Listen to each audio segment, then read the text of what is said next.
Our story begins with our hero, a man named Yi-jae. We see that was a final year student at a university looking for a job before finishing his degree. He is on his way to an important interview at a very prestigious company called Taikon, the most important company in Seoul. But on his way, a man suddenly appears and bumps into him while running. The man runs into the busy road and gets hit by a car. The impact throws the man's body toward Yi-jae. As Yi-jae checks on him, the man clings to his clothes and takes his hand very tightly before he dies. Yi-jae is left completely shocked and terrified by what he just witnessed. Later on, during his final interview, he is still going through the trauma of the accident. He finds himself unable to concentrate, is constantly distracted. He unfortunately loses the job opportunity. This event would unknowingly start a long streak of bad luck for him. Having failed to get a stable job, Yi-jae's life becomes incredibly difficult. His student loan starts to accumulate interest, and he is forced to take on multiple menial part-time jobs just to survive and support himself, working as a delivery guy and a waiter. We learn that his family can't help him much. His father passed away, and his mother works as a janitor, having already sacrificed a lot to give him a good education. For the next 7 years, he continues like this, sending resumes to every company in Korea, but repeatedly failing to get a full-time position. He watches as all his friends get married and become independent, while he feels he is the only one suffering and unable to live his life. After 7 years of this struggle, an opportunity finally comes. He becomes a finalist once again at the same company that rejected him, Taikon. During the interview, he is interviewed by Park Taun, the son of the company's president. The manager is impressed by his resume and his persistence, noting that he was working to support himself even while he was still a student. Park Taun tells him that he recognizes his effort, which makes Yi-jae feel happy and confident that he will be hired this time. But his joy doesn't last long. As soon as he leaves the company, he gets a call from a friend. The friend informs him that the money he had invested in an incredible business deal was actually a scam. His friend who took the money to invest it had lost it all and disappeared. Yi-jae realizes he has lost all of his life savings. Shocked by the news, he rushes over to his friend's apartment. He keeps knocking on the door and calling out his name, but there is no answer. In a fit of rage, he loses his temper, grabs a fire extinguisher, and tries to break down the door until he collapses in a breakdown. A moment later, the neighbors call the police for the scandal he is making, and he ends up arrested at the police station for destruction of property. He tries to explain to the officers that he was scammed, but they tell him they can't do anything to help. The police officer explains that since he gave the money to his friend willingly for an investment, it wouldn't be considered theft but a business loss, which isn't illegal. Yi-jae leaves the station crying and frustrated. He decides to go to his girlfriend Jisoo's house for comfort. As he arrives, he sees another man dropping her off at her door and giving her flowers. When the man is gone, Yi-jae approaches her, and she immediately smells that he has been drinking. She tells him he has to work hard and strive to find a job. She then offers him an envelope with money to help him out. He thinks she shouldn't be with a loser like him. Her words and the offer of money make him feel even worse. He feels hurt because he has been striving for the past 7 years and luck was just against him. He tells her that no matter how hard he tries, things only get worse, and he doesn't want to drag her down with him. Thinking their relationship won't go anywhere, he refuses the money and tells her it's time to break up, asking her to find someone else who isn't a failure like him. He gives the envelope back and walks away sadly. To top it all off, when he returns to his apartment, it has started to rain. He finds all of his belongings have been thrown out onto the street. The landlord left him a message saying he was evicted for not paying the rent and that his deposit was being kept to cover the overdue payments. He has no choice but to spend the night outside, trying to gather his things and save some of his belongings from the rain. The next morning, after sleeping on the ground, he gets a message from Taikon informing him that he was rejected for the job. That's the precise moment he hits rock bottom. The world closes in on him, and with nothing left to live for, he breaks down completely. He starts to think that ever since he witnessed that man's death 7 years ago, everything started to go wrong, as if the man brought him bad luck. He decides to give up on life, thinking that death is the only way to end his suffering. He goes to the top of a building, ignores an incoming call from his mother, tells death he's not afraid, and jumps to end his life. But unexpectedly, darkness takes over for a few seconds, and then he opens his eyes to find himself on a private plane. He is very surprised as he remembers jumping from the rooftop. He looks at his reflection and freaks out because his appearance has changed. He is in someone else's body. He is bewildered and doesn't understand what is happening. When he turns around, he sees a mysterious woman sitting nearby, holding his farewell letter. She calls him by his name, burns the letter magically, and tells him that he died and that's why she is there. She takes off off her sunglasses, revealing bright red eyes. It turns out she is Death herself, and she is very upset because he decided to end his life when it wasn't his time. She tells him this is a sin before God and an offense to her. Very angry, she decides to punish him. Suddenly, he is transported to a terrifying place, a limbo between earth and hell. He sees a tall tower in the middle of a red sea with demons and screaming monsters trying to climb up. Death reveals she brought him here to punish him for making a mockery of her. Yijie is terrified and asks if he is in hell, but she tells him he hasn't even entered it yet. She grabs him by the neck and throws him from the top of a mountain into a lake of agony. As he falls, the monsters try to grab him. Just as he is about to be consumed, he wakes up again on the plane in his new body.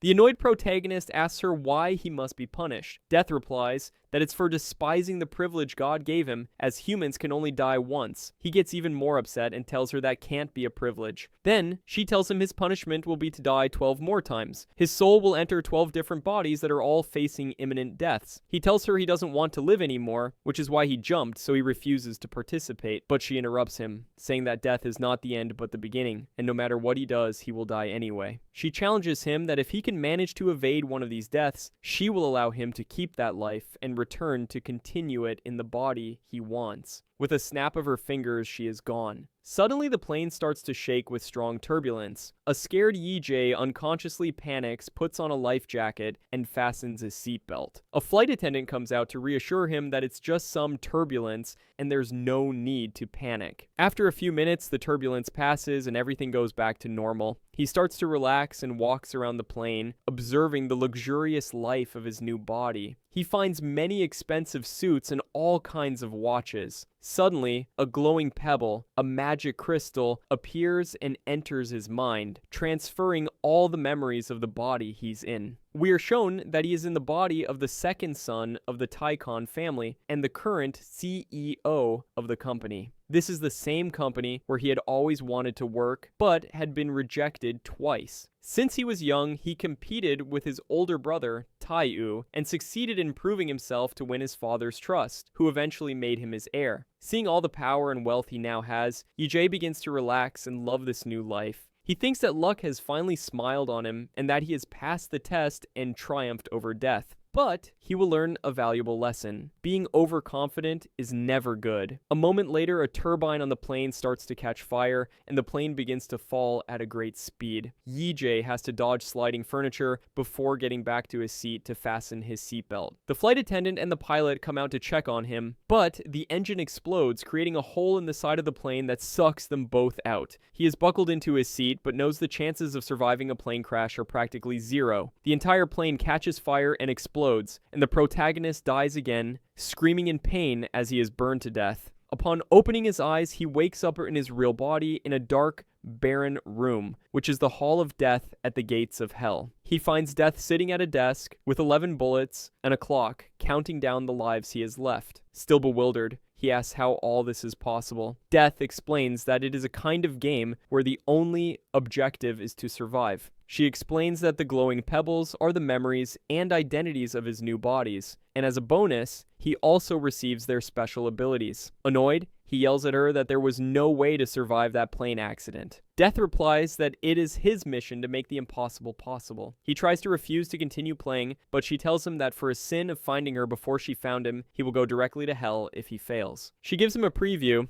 taking him behind a creepy glowing door where he sees indescribable horrors. When she takes him out, he has a breakdown, returning to the first scene where he was crying and asking what he did to deserve this. He is terrified by what he saw, breaks down, and starts crying. But Death also tells him that not all is lost. If he manages to survive in one of the 12 bodies, he will be entitled to a trial where his actions will be judged by a compassionate God, and he may avoid hell depending on his actions. Hearing this, he gets excited and agrees to continue playing. Death tells him not to get too excited, as this is still a punishment. She then approaches him, points her gun at his head, and shoots him with a bullet to send him back to Earth for the next round. When he wakes up, he finds himself in a new body, falling through the air from a great height without a parachute. He is wearing a sports jumpsuit, and as he panics, he sees 3 other men with cameras jumping with him. The glowing pebble arrives, and he learns that his new body belongs to an extreme athlete, an adrenaline junkie who loves difficult challenges and has earned 4 Guinness World Records. Today's challenge is to jump from a height of 8,000 meters without a parachute and land safely in a net fixed on the ground. The whole country is watching the event on national TV, and if he succeeds, his sponsor will give him $3 billion in cash. The memory of the sponsor shows a man playing with a lighter. The idea of such a large amount of money encourages Yi-jae, and he says he would even jump from the moon for that prize. But unfortunately, the good times don't last. He misses the net and crashes directly into the ground, instantly dying in a gruesome way.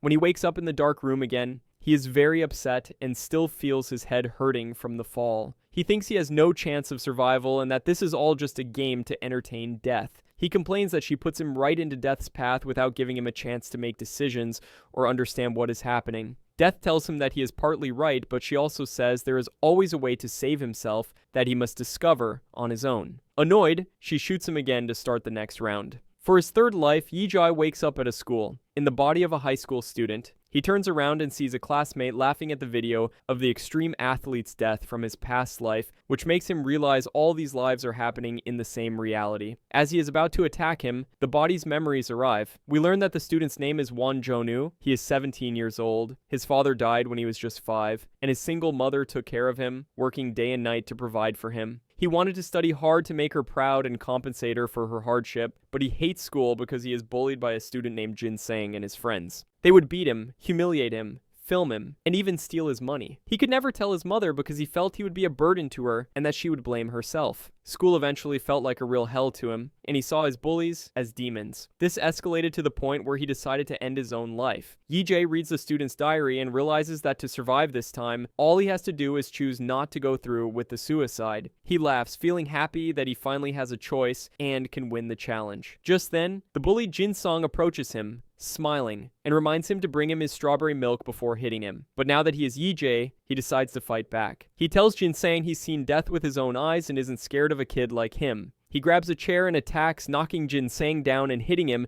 until he corners him against a window, demanding an apology. However, another boy, a strong athlete named Tae Seok, attacks him from behind and throws him against the desks. This boy is an expert fighter and easily defeats him. The 2 boys then hold Yi-jae down so Jin Sang can beat him up. They only stop when the teacher enters the classroom, not without threatening to get him after school. After school, the bullies catch him again and beat him as usual. Eventually, even Tae Seok feels it's too much and tells Jin Sang to stop, but Jin Sang gets angry and slaps him. Yi-jae is surprised that the stronger boy lets the bully treat him that way. When he gets home, he sees photos and notes left by the boy's mother, which reminds him of his own mom and how she would leave dinner for him. When the student's mother comes home, he imagines his real mother is in front of him and is so moved by her kindness that he starts to cry and hugs her. In his room, he gets a message from the bully demanding money and realizes the student was taking money from his mother to give to the bullies. Upset, he starts to plan his strategy. He remembers Tae Seok and suspects Jin Sang must have something on him. The next day, he approaches Tae Seok in the school bathroom and asks him why he lets Jin Sang boss him around when he is much stronger. Tae Seok explains that he could beat Jin Sang with one hand, but Jin Sang is friends with a much stronger and older thug from another school. If he messes with Jin Sang, the bigger thug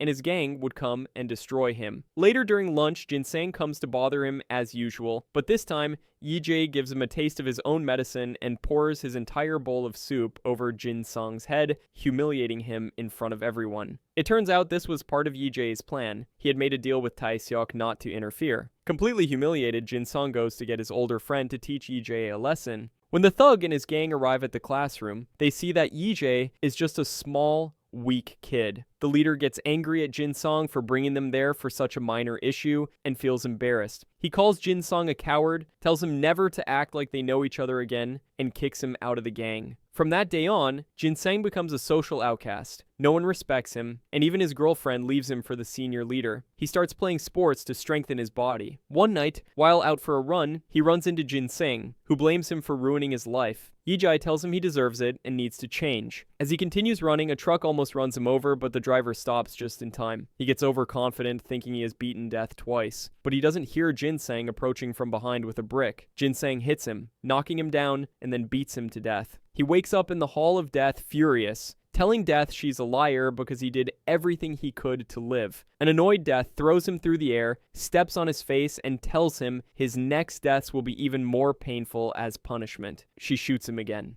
For his fourth life, he wakes up tied to a chair in an abandoned warehouse, being tortured by a group of men. They ask him where the girl and the money are, but he doesn't have his memories yet. As they are about to torture him with a hammer, his memories arrive. The body belongs to Lee Yoon, the best assassin in a criminal underworld organization. One day, he fell in love with his boss's girlfriend, who the boss had kidnapped. He stole 10 billion won from his boss to escape with her, but he was caught before he could leave. Realizing he now has the assassin's extreme physical abilities, he easily frees himself and fights off all his rivals, using the chair as a weapon, and then fighting in the dark after turning off the lights. He defeats them all and thinks that with these abilities he can survive, retrieve the money, and start a new life. He escapes on a motorcycle, discovering he was inside a moving truck the whole time. His former boss puts a 2 billion won bounty on his head, so everyone in the city starts to hunt him. A chase in the pure style of John Wick begins. He speeds through the city, dodging bullets and causing cars to crash and explode behind him. After escaping a police car and more bikers, he is cornered in a shopping mall. He rides the motorcycle into an elevator to reach the rooftop. With no other choice, he makes a huge jump and lands in a swimming pool at a party next to the building, managing to survive the fall and escape. Later, he meets the girl at a pier as they had planned. She hugs him, and he tells her where he hid the money so they can leave together. But as he points to the location, she pulls out a gun and shoots him, revealing it was her plan all along to take the money for herself. Betrayed, he wakes up angry in the dark room. Death mocks him for trusting the woman, but he reveals that he had a plan. He didn't give her the exact location and had hidden a part of the money for himself, planning to retrieve it in his next life. He tells Death to hurry and send him back, and she shoots him. His fifth life begins in a juvenile detention center. He is in a cell with a few other inmates, one of whom tells him they will be released in 4 days. He is also warned to be careful of a psychopathic killer who shares their cell. When the psycho inmate arrives, Yi-jae is shocked to see it's Jin-sung, the bully who killed him in his third life. Overcome with anger, he immediately attacks him. Just then, his memories arrive. This body belongs to Cho-ten-san, a 21-year-old who dreamed of being a professional MMA fighter. Due to his family's financial troubles, he accepted a deal from a lawyer to take the blame for a hit-and-run crime committed by his boss in exchange for 2 billion won. He was told that since he was a minor, he would only get probation. However, the victim of the accident died, and he was sentenced to 2 years in prison, shattering his dream. He then demanded more money from the lawyer, threatening to confess everything if he didn't get it. Back in the present, he remembers seeing Jin-sang arrive at the prison, pretending to be a cold-blooded psychopath to scare the other inmates. Yi-jae realizes it's all an act and laughs at him. He slaps Jin-sang until he stops pretending and exposes him as a coward to the other prisoners. The other inmates, no longer afraid, turn on Jin-sung and make his life in prison a living hell. Sometime later, during the workshop time, another prisoner tries to kill Yi-jae with a saw blade, but he dodges it. He finds out the lawyer put a price on his head, so all the prisoners attack him, but with his MMA skills, he defeats them all easily. That night, Jin-sung tries to kill him in his sleep, but Yi-jae catches him. Instead of hurting him, he decides to traumatize him by pretending to see the ghost of the student Jin-sang killed, recounting details from his past life to scare him into thinking he's being haunted. Jin-sung is so terrified he wets his pants. Finally, the day of his release arrives. Before leaving, he gives Jin-sung a carton of strawberry milk, the same kind Jin-sung demanded in his past life, which drives the bully completely crazy. Outside, the lawyer is waiting with the money, but Yi-jae refuses it, saying he wants to live a clean life. He then goes to the pier to retrieve the hidden money from his fourth life. After digging it up, he decides to give a portion to the MMA fighter's mother and keeps the rest. However, on his way, he is attacked and stabbed by the father of the hit-and-run victim who has been waiting 2 years for revenge.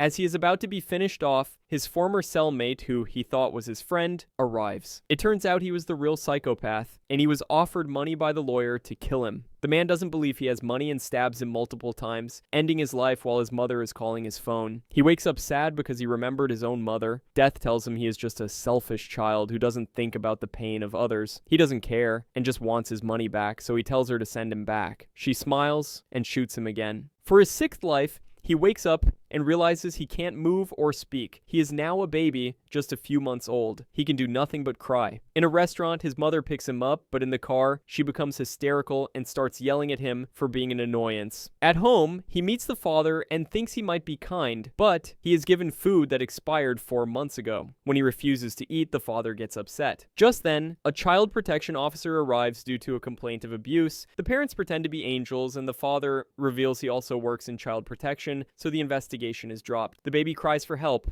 but he is ignored. Once they are alone, his mother, in a fit of rage, throws him to the ground and kills him, ending his short life. Waking up, he is upset, wondering how such parents can exist. Death tells him that in life there are no guarantees and that many do not have the privilege to choose how they die. He still only cares about getting his money back and asks her to hurry. Death accepts and shoots him. His 7th life starts as a tall, handsome man in front of the train station where he left the money. He only has a few minutes before the locker is opened, but he manages to get there just in time and retrieve his suitcase. He sees his new face on advertisements and learns he is a famous model named Chang Gonu. His memories arrive, showing that his good looks made it easy for him to gain fame and money. Excited about his new life, he goes to a VIP party, where he gets very drunk and briefly encounters Park Taun, who is now the CEO of Taikon after his brother's death. The next day, his brother wakes him up to help at his cafe. While working, he is shocked to see his ex-girlfriend Jisoo walk in. He remembers all their special moments and is so nervous his hands shake when he serves her. He learns she is a novelist and comes to the cafe every day to write. He searches for her online and discovers she won a writing contest on the same day he broke up with her. Her prize-winning novel was dedicated to him, and he realizes the money she offered him was her prize money. Feeling immense guilt, he reads her book and sees that it is based on their love story. He also realizes the man he saw with her was her brother. He decides to correct his mistake. The next day, he tells her he's a fan of her book and starts telling her his story with death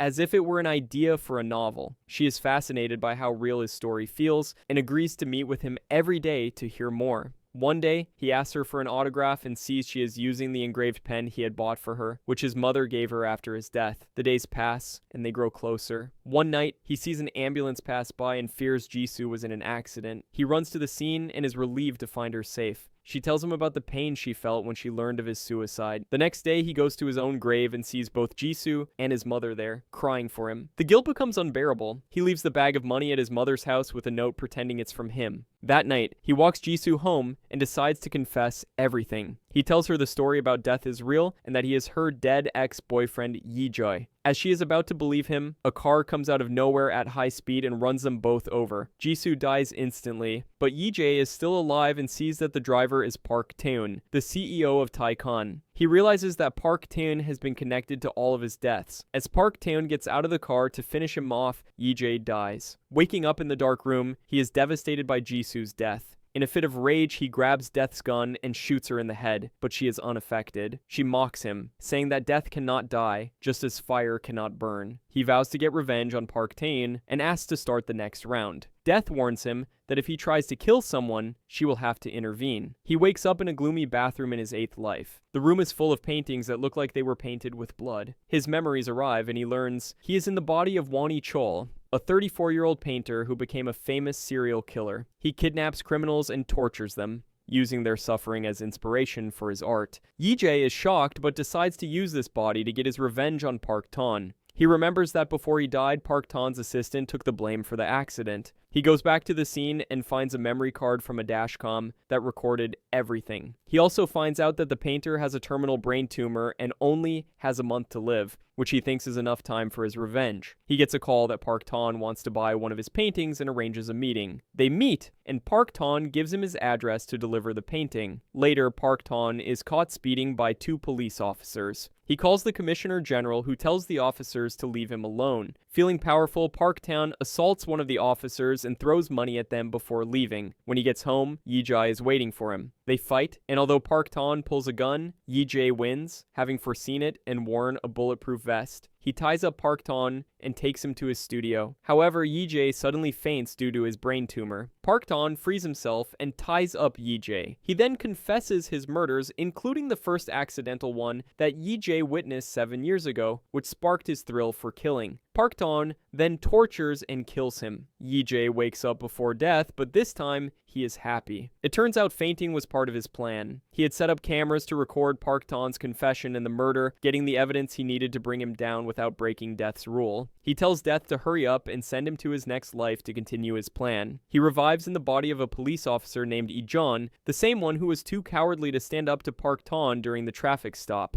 His memories reveal his father was a police officer who died in the line of duty, and he promised his mother he would always stay out of danger, which is why his colleagues see him as a coward. He now decides to change. He easily subdues a criminal, the same one who killed him in his 5th life, and the video goes viral, making him a hero. He then takes his investigation team to the painter's house to discover the evidence he planted. He gives the recording of Park Taon to a journalist to expose him. He explains to a colleague that he didn't give it to the police because Park Taon's influence would just make the evidence disappear. Later, he sees his own mother at the station being investigated for the money he left her. He speaks to her and is devastated to learn she didn't want the money because she felt it was payment for her son's life, which was worth more than anything. Meanwhile, Park Da-sun survives an assassination attempt sent by Park Da-woon and also learns that Park Da-woon killed another random person on the highway out of a thirst for blood. Park Da-woon tries to negotiate, offering money and promotions, but Yi-jae refuses, wanting only justice. In a cunning move,